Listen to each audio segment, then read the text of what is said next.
The conference room went dead silent. Jaren stood frozen, his hands still raised in the air, trembling, because he had just slapped his new boss across the face. And that boss was his ex-wife. The woman he had thrown into the streets like garbage 3 years ago. The woman he told would die begging on her knees. The woman he called a dirty rag he picked from the gutter. Now she owned the building he was standing in. She signed his paychecks. She controlled his future with the flick of a pen. And he had just hit her. In front of everyone. Rivka didn't flinch. She turned her head slowly back toward him, her eyes colder than winter in Boston. A thin line of red appeared at the corner of her lip. "You just made," she whispered, her voice sharp as broken glass, "the worst mistake of your miserable life. But let me take you back. Because this story? It didn't start in a boardroom. It started in a basement. Hey, before we dive in, if you've ever felt underestimated, discarded, or told you were nothing, this story is for you. Smash that like button, drop a comment telling me if you've ever had to prove someone wrong, and subscribe because it is going to blow your mind. Let's go." Rivka Hollins was on her knees scrubbing the kitchen floor when her husband kicked the bucket of soapy water across the room. It splashed against the cabinets, soaking her dress, her hair, her face. She didn't cry. She had learned not to. "You missed a spot," Jaren sneered, leaning against the counter with his phone in his hand. He didn't even look at her. He was texting someone. Probably Shailene. The woman from his office with the long nails and the loud laugh. Rivka got up slowly, wringing out her rag. Her knees ached. Her back ached. Everything ached. "I'll clean it," she said quietly. "Of course you will," Jaren muttered. "It's all you're good for." She wanted to say something. Wanted to scream. Wanted to ask him why he hated her so much. But she didn't. Because the last time she talked back, he shoved her into the wall so hard she saw stars. So she stayed quiet. And cleaned. Again. Rivka had married Jaren Hollins 4 years ago in a small chapel in Greenwich, Connecticut. Back then, he smiled at her like she was the only person in the world. He bought her flowers. He held her hand. He promised her forever. But forever didn't last long. 6 months into the marriage, the flowers stopped. The smiles turned to frowns. The hand-holding turned to shoving. Jaren worked at a mid-level tech firm in Stamford. He wasn't rich, but he wasn't poor either. He made decent money. Enough to rent a nice apartment. Enough to go out on weekends. But he didn't spend it on Rivka. He spent it on himself. On drinks. On clothes. On Shailene. Rivka? She got nothing. She had no job. Jaren wouldn't let her work. He said it made him look weak. Like he couldn't provide. So she stayed home. Cooked. Cleaned. Waited. And took the hits. One night, Jaren came home late. Again. Rivka was sitting at the table. Dinner cold in front of her. She had waited 3 hours. "Where were you?" she asked softly. Jaren slammed the door. "Don't start. I said don't start." He walked past her, didn't even glance at the food. "I was working. You smell like perfume." The air in the room shifted. Jaren stopped. Turned slowly. His eyes were dark. "What did you just say?" Rivka's heart pounded. She shouldn't have said it. She knew better. But she was tired. So tired. I just wondered." He crossed the room in 2 steps and grabbed her by the arm, yanking her up from the chair. "You think you can question me?" His grip was iron.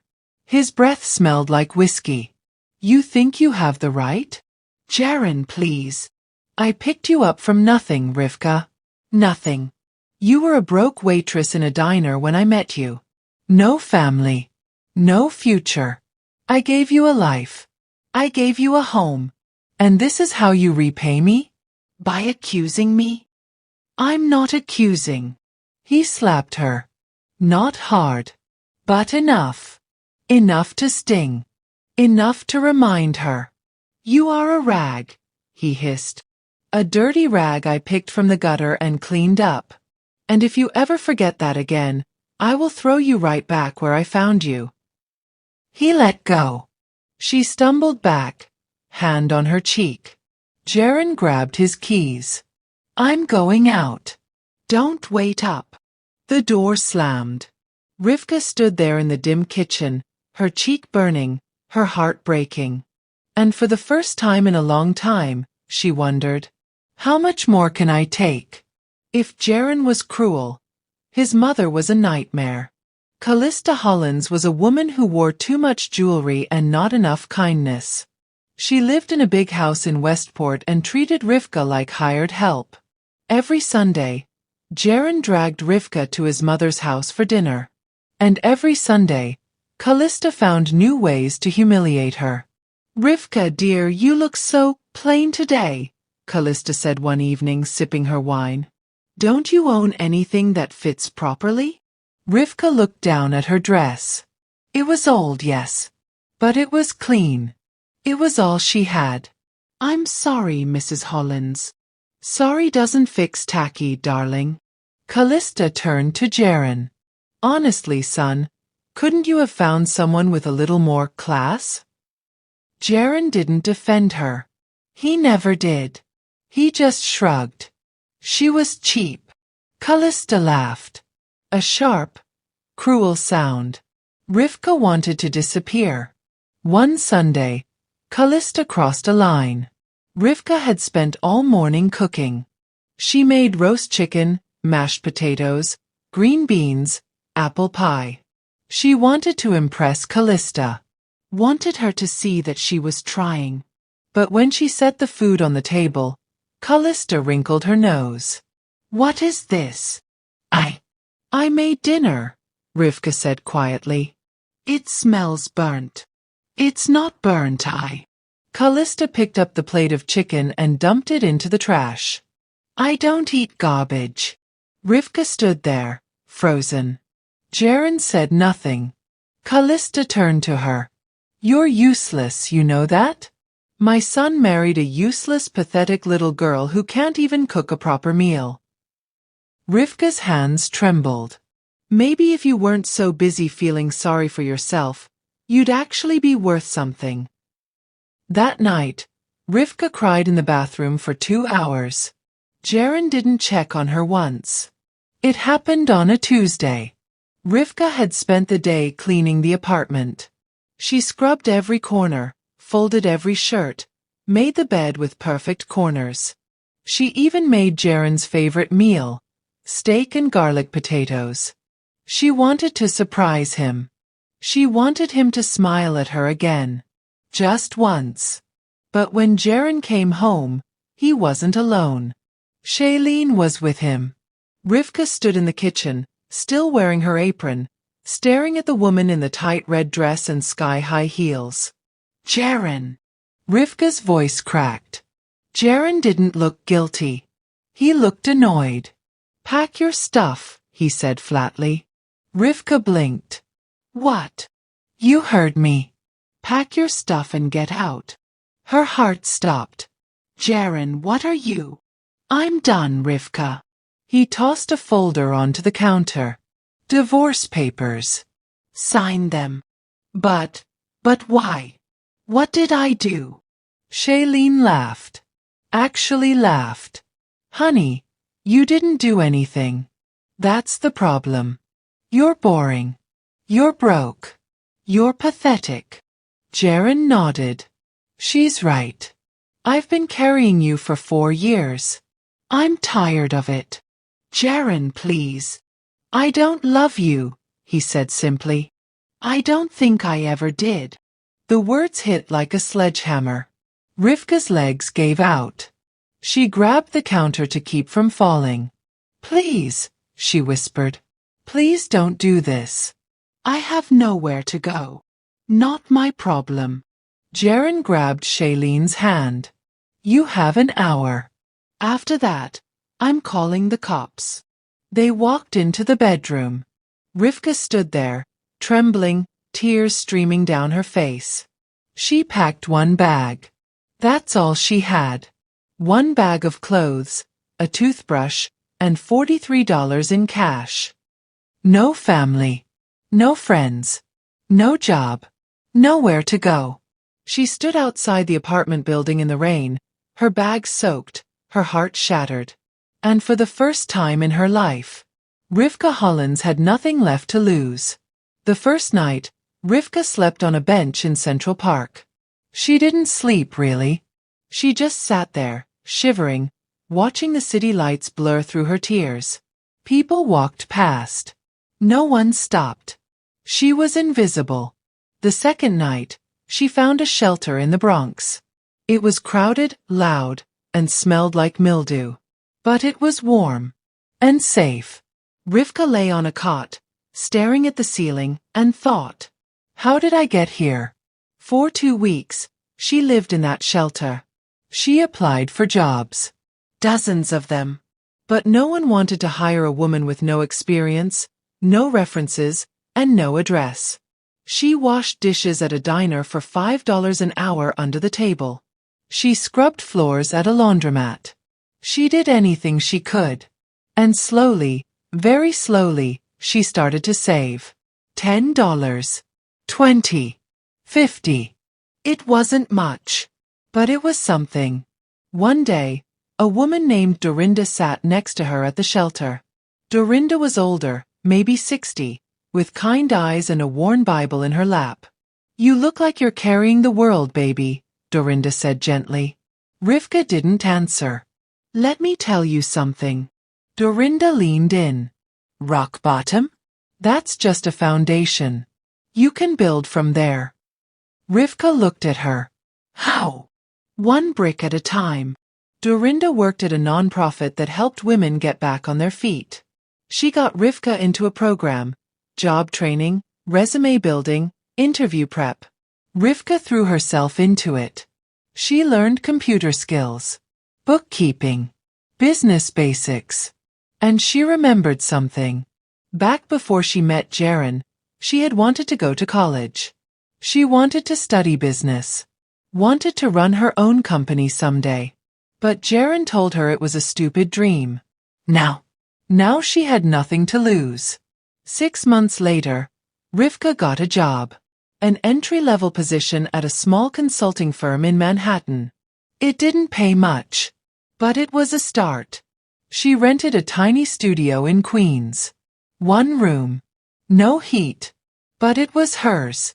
And for the first time in years, Rivka smiled. 2 years passed. Rivka didn't just survive. She thrived. At the consulting firm, she worked harder than anyone. Stayed late. Took on extra projects. Learned everything she could. Her boss, a sharp woman named Octavia, noticed. You've got something, Rivka, Octavia said one day. You're hungry. I like that. I have to be, Rivka said simply. Octavia promoted her. Then again. Then again. Within 18 months, Rivka was a senior consultant. She was handling major accounts. Closing deals. Making real money. And she saved every penny. One evening, Rivka sat in her apartment, no longer tiny, now a decent 1-bedroom in Brooklyn, and made a decision. She was going to start her own company. It was risky. It was terrifying. But she had learned something important. The only person who could save her was herself. She called her company Hollins and Faye Consulting. She used her maiden name, Faye, as a shield. She didn't want Jaron to know. Not yet. She started small. Freelance gigs. 1-person projects. But word spread. Rivka was good. Really good. Clients loved her. She was smart, professional, relentless. Within a year, she had a team of 5. Within 2 years, she had offices in Manhattan and Boston. Within 3 years, Hollins and Faye was worth $30 million. And Rivka? She wasn't the broken woman on the bench anymore. She wore designer suits. Drove a Tesla. had an assistant, had respect. She had become everything Jaron said she never could. Rivka's company specialized in corporate acquisitions and restructuring. She bought struggling businesses, fixed them, and flipped them for profit. And one day, her team brought her a file. A mid-sized tech firm in Stamford, Connecticut. Failing.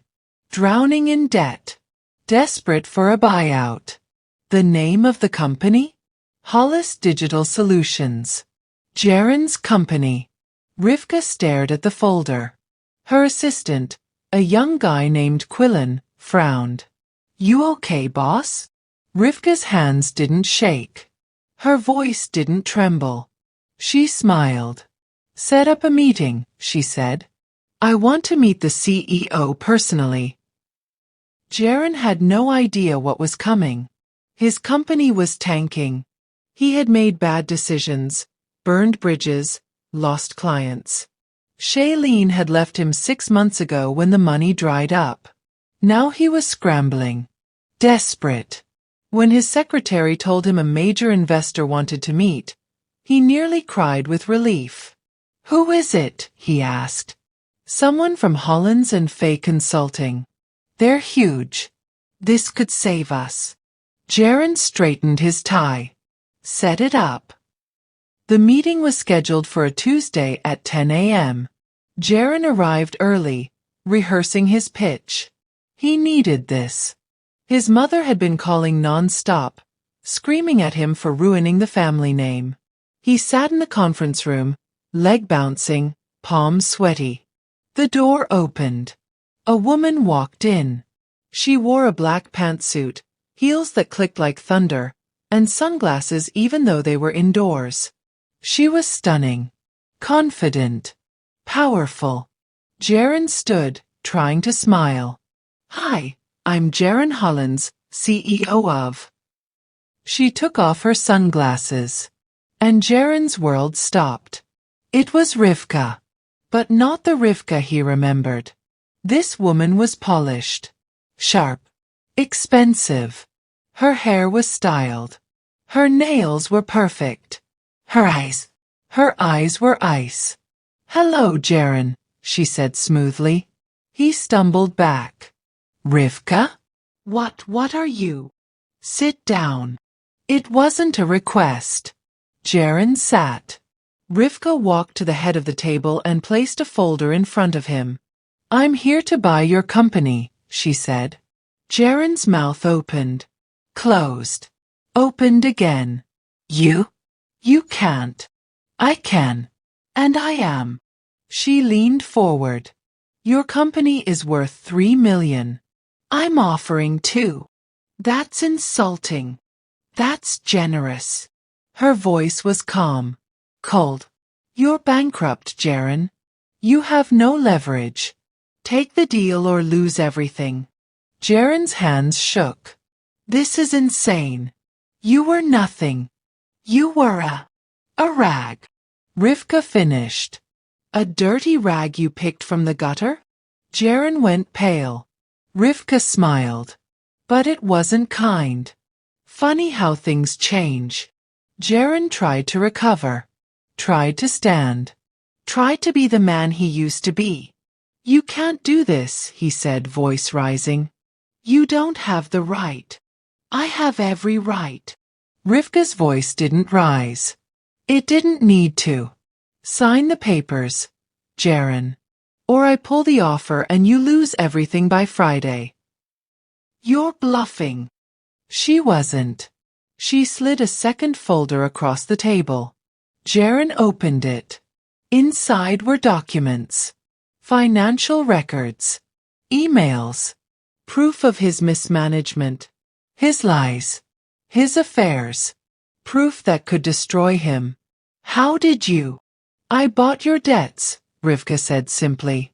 "I own your loans. Your leases. Your contracts. I own you, Jaron." He stared at her, horror dawning. "This is revenge," he whispered. "No." Rivka stood. "This is business." She walked to the door. "Wait." Jaron shot up. Rivka, please. She stopped. Didn't turn around. I'm sorry, he said. His voice cracked. I'm sorry for everything. For how I treated you. For what I said. Please. Don't do this. Now she turned. Her face was stone. You called me worthless, she said quietly. You told me I was nothing. You threw me into the street like garbage. I know You hit me, Jaren. You humiliated me. You broke me. Tears ran down his face. And now, Rivka said, her voice steady as steel, you work for me. The room was full of Jaren's employees. Rivka had called a company-wide meeting. Jaren stood in the corner, face red, fists clenched. Rivka addressed the room. As of today, Hollins & Fay Consulting is now the majority owner of Hollis Digital Solutions. There will be changes. Restructuring. Some of you will stay. Some will not. Jaren couldn't take it anymore. He stormed forward. You can't do this, he shouted. This is my company. Mine. Rivka didn't flinch. No. Jaren. It's mine now. And that's when he lost it. He raised his hand. And slapped her. The room gasped. Rivka's head turned. A thin line of blood appeared at her lip. She touched it. Looked at the blood on her fingers. Then she looked at him. And smiled. Security, she said calmly. 2 men appeared. Escort Mr. Hollins out. And call the police. I'm pressing charges. No. No, wait. Jaren struggled as they grabbed him. Rivka, please. I'm sorry. I'm sorry. She walked up to him. Close. You should have thought of that, she whispered, when you called me a rag. They dragged him out. The room was silent. Rivka turned to the employees. Meeting adjourned. 2 weeks later, Jaren lost everything. His company. His apartment. His car. Callista disowned him. Shailene blocked his number. He ended up in a motel in Bridgeport, staring at the ceiling, wondering how it all went so wrong. Rivka, meanwhile, expanded. She bought 2 more companies. Opened offices in Chicago and Miami. She was featured in Forbes. In Business Insider. She was a success story. A survivor. One day, Dorinda called her. I saw the article, baby, Dorinda said, pride in her voice. I'm so proud of you. Rivka smiled. I couldn't have done it without you. Yes, you could have. You just needed to remember who you were. 6 months later, Rivka was at a gala in Manhattan. She wore a red dress that cost more than Jaren's rent. A man approached her. Tall, kind eyes, genuine smile. His name was Kelton. A doctor. A good man. You're Rivka Fay, right? He said. I've read about you. You're incredible. She smiled. I'm just getting started. Rivka never saw Jaren again. She didn't need to. She had already won.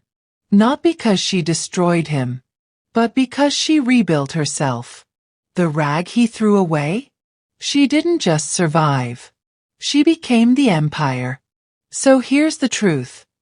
People will try to break you. They'll call you worthless. They'll throw you away. But you know what? That's when you rise. That's when you prove them wrong. If Rivka's story inspired you, drop a like, share this with someone who needs to hear it, and subscribe because we've got more stories like this coming your way. Remember, never let anyone define your worth. You define it. Now go build your empire. The end.